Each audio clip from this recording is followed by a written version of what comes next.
आदिवासी कुर्मी समाज के पूर्व निर्धारित कार्यक्रम के अनुसार शनिवार को सरायकेला खरसावां जिला अंतर्गत नीमडी थाना क्षेत्र के हिंसालोग स्टेशन में बरकाकना टाटा यात्री ट्रेन को सुबह लगभग 7:30 बजे आंदोलनकारियों ने रोक दिया। रेल टेक्का आंदोलन का नेतृत्व आजसू के केंद्रीय महासचिव, झारखंड लोकतांत्रिक क्रांतिकारी मोर्चा के केंद्रीय उपाध्यक्ष और पंचायत समिति सदस्य कर रहे थे। आज 20 सितंबर को रेल टेक्का डोर टेक्का का जो आयोजन है, इस समाज के हम लोग पूर्व में 1950 से पहले कुर्मी समाज जो है आदिवासी सूची में शामिल था।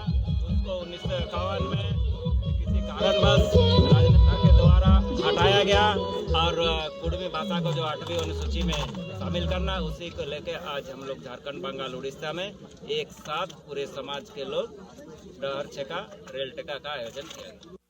যেমন আমাদের নিশ্চিত ছিল আমাদের সমাজের আমরা সব জায়গায় পहिले জ্ঞাপনও আমরা দিয়েছিলি যে আমরা রেল টেকা ডর ছেকার কার্যক্রম করব, যেটা কি আমাদের পিএম, রাষ্ট্রপতি, যত বড় বড় পদাধিকারী, রেল পদাধিকারী সবাইকে দেওয়া হয়েছিল।